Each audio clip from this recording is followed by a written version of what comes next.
Good morning class. आज हम old book का इलिस्ट्रेशन नंबर 11 करेंगे।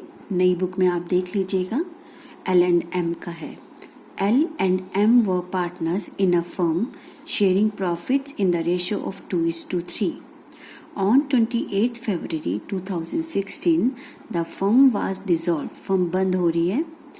After transferring assets, सारी assets ट्रांसफर करने के बाद other than cash and outside liabilities to realization account, यानी यहाँ आपको क्वेश्चन में हिंट मिल गया कि आप सारी एसेट्स और लाइबिलिटीज रियलाइजेशन अकाउंट में ट्रांसफर कर चुके हैं। You are given the following information, आपको कुछ इंफॉर्मेशन नीचे दी गई है। ठीक है, ये कुछ इंफॉर्मेशन 1, 2, 3, 4 है। इसे हम एक एक करके पढ़ेंगे। पहले क्वेश्चन आपने पूरा पढ़ना है। इन 4 ट्रांजैक्शन के बाद आगे क्या लिखा है? Pass necessary journal entries for the above transactions, ये जो अभी ट्रांजैक्शंस हम देखेंगे पढ़ेंगे, in the books of the firm assuming that all payments were made by cheque. और आप ध्यान रखेंगे कि सारी एंट्रीज जहां आप कैश लिखते थे वहां कैश ना लिखकर आप क्या लिखेंगे? बैंक लिखेंगे, क्योंकि क्लियरली मेंशन किया है कि सारी पेमेंट्स चेक से है। अब इस क्वेश्चन के अंदर बेटा, अब इस क्वेश्चन को करने से पहले आपने 2 चीजें ध्यान रखनी है। सबसे पहली बात कि all assets and liabilities have been transfer to realization account, transfer हो चुकी हैं। दूसरी बात, यहाँ सारी एंट्रीज हमने बैंक से करनी है, तो अकाउंट्स के अंदर जल्दबाजी नहीं करनी है। आपको टॉप से लेकर बॉटम तक पहले क्वेश्चन को थॉरली रीड करना है। राइट, अब हमारे पास कुछ चीजें हमें समझ ली। अब हम 1 by 1 ट्रांजेक्शन्स पढ़ते हैं। अ क्रेडिटर फॉर ₹1,40,000 के क्रेडिटर्स थे।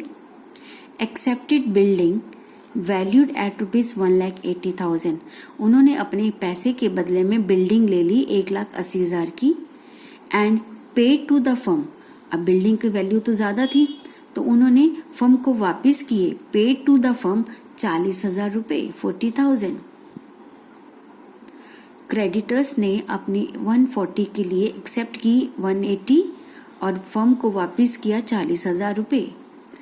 अब इसको समझते हैं बेटा।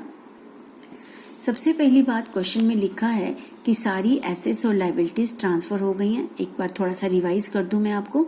लायबिलिटीज और एसेट्स होती हैं fix assets, current assets, intangible assets. हम इनको ट्रांसफर करते हैं रियलाइजेशन के डेबिट में। एंट्री मैंने करके समझा दी हुई है पहले ही। अदर देन क्या ट्रांसफर नहीं करते हैं? Cash balance, bank balance, fictitious assets और पार्टनर्स लोन, इनको छोड़कर बाकी चीजें हम ट्रांसफर करते हैं। अब हम इस क्वेश्चन में ये मान के चलेंगे कि ये सारी चीजें ट्रांसफर हो चुकी हैं।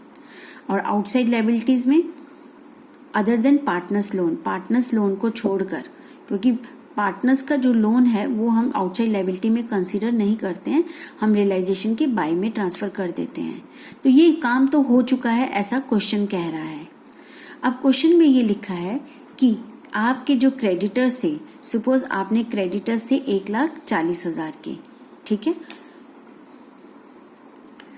आपने अपने जो क्रेडिटर्स थे इस लायबिलिटी में 1,40,000 के यहाँ ट्रांसफर कर चुके हैं।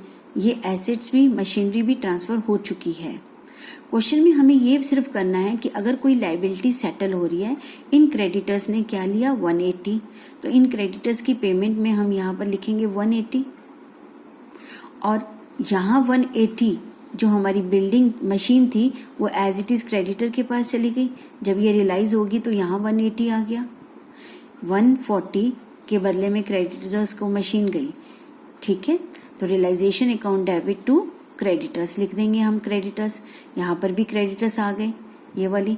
तो देखो यहाँ 180, यहाँ 180, इसका कोई यूज नहीं है।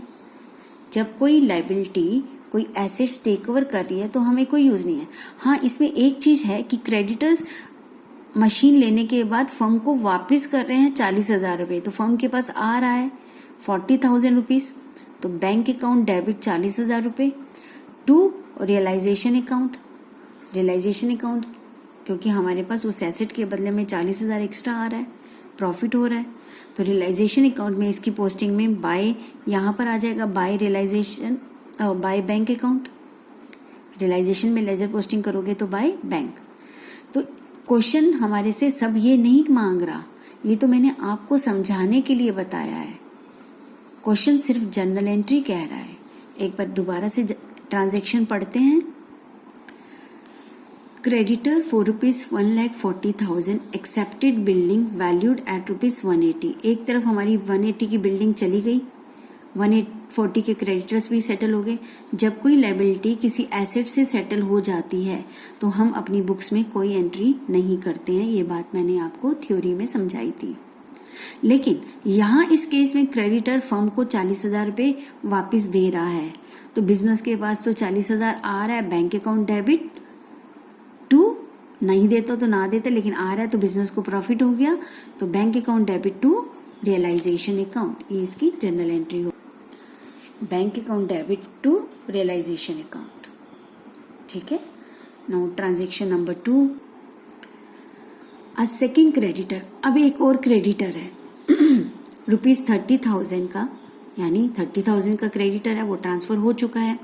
एक्सेप्टेड मशीन वैल्यू 28,000, उसने अपने इस पैसे के बदले में 28,000 की मशीन ले ली, यानी एक लायबिलिटी को चुकाने में एक एसेट दे दी गई, ठीक है, in full settlement of his claim, और ये अब सेटल हो गया अकाउंट, ऐसा कहा गया, ठीक है।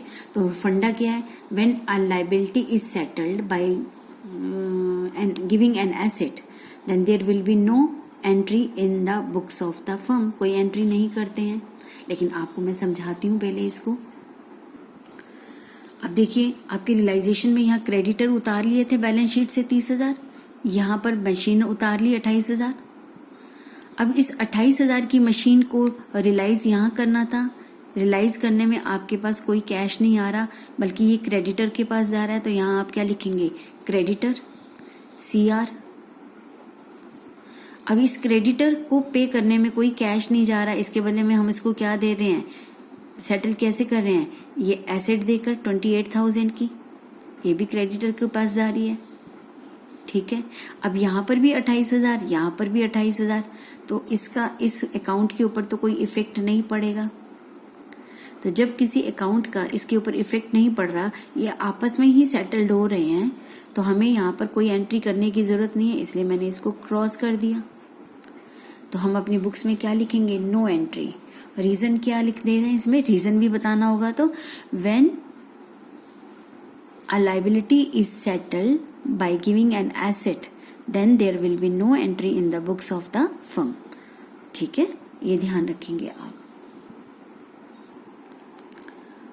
थर्ड है आपका थर्ड क्रेडिटर, अब एक और क्रेडिटर है, कितने का, 70,000 का, एक्सेप्टेड 30,000 इन कैश।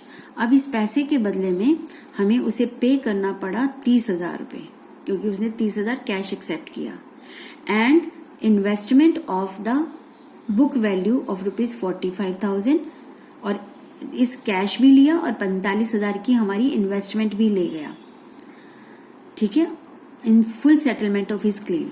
तो अगर हम इस 70,000 की लायबिलिटी को सेटल कर रहे हैं इस एसेट को देखकर और कैश को देखकर, तो आपको पता है कि अगर किसी लायबिलिटी को इससे सेटल किया जा रहा है एसेट से, तो उसकी तो कोई एंट्री नहीं होगी।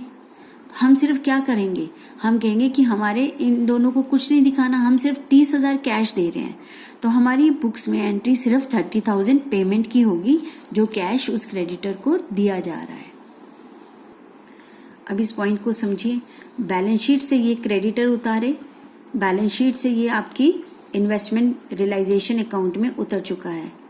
अब हमें इन दोनों को सेटल करना है। इन्वेस्टमेंट 45,000 के बदले में 45,000 मिला पैसा, क्योंकि वो तो क्रेडिटर लेके जा रहा है, और इस क्रेडिटर को 70,000 को सेटल करने में हम इसको इन्वेस्टमेंट दे रहे हैं 45,000 की, और 30,000 कैश दे रहे हैं।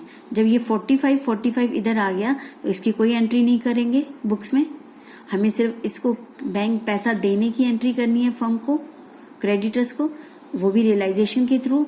तो एंट्री होगी realization account debit to bank account, realization account debit to bank account, ये जनरल एंट्री की जाएगी आपकी, ठीक है। Last transaction, loss on dissolution was ₹4,000, dissolution loss का मतलब है रियलाइजेशन अकाउंट का लॉस, क्योंकि डिसोल्यूशन प्रोसेस में आप रियलाइजेशन अकाउंट बना रहे हैं तो उसका जो लॉस है वो है 4000। अंडरस्टूड है। ये लॉस किस में बंटता है, डिस्ट्रीब्यूट होता है पार्टनर्स में, उनकी प्रॉफिट शेयरिंग रेशो में। तो इसकी एंट्री क्या करेंगे, ये आपका रियलाइजेशन अकाउंट है। जब आपका क्रेडिट का टोटल ज़्यादा होता है तो यहाँ पर प्रॉफिट निकलता है, लेकिन जब डेबिट साइड का टोटल ज़्यादा होता है तो इस तरफ आंसर जो निकलता है वो लॉस होता है। Loss by A's capital B's capital लिखते हैं, ठीक है। तो जब लॉस होता है तो उस लॉस को कौन बियर करेगा, फर्म किससे लेगी, पार्टनर से लेगी। तो फर्म पार्टनर्स को डेबिट कर देगी। एज कैपिटल इतना लॉस, बीज कैपिटल क्योंकि टोटल लॉस 4000 का था, उनकी प्रॉफिट शेयरिंग रेशो में बांटा। किस चीज का लॉस है, डिसोल्यूशन का लॉस किससे निकलता है, रियलाइजेशन से। तो to realization account, A's capital account debit, B's या आपको सॉरी एल और एम पार्टनर है, लेकिन बच्चे थोड़ा केयरलेस हो जाते हैं और फिर एंट्रीज गलत कराते हैं, प्रॉफिट वाली एंट्री कराते हैं, ध्यान से पढ़ते नहीं है। तो बी केयरफुल, क्वेश्चन को ध्यान से पढ़ना है। प्रॉफिट होने पर पार्टनर्स की अगर हम बात करें तो पार्टनर्स को देना पड़ेगा तो पार्टनर्स क्रेडिट होंगे, लॉस होने पर पार्टनर से लेना पड़ेगा तो पार्टनर्स डेबिट होंगे, ठीक है। तो ये थी हमारी इलिस्ट्रेशन नंबर 11। नेक्स्ट क्लास में हम कुछ और इलिस्ट्रेशन करेंगे इम्पॉर्टेंट। थैंक यू बेटा।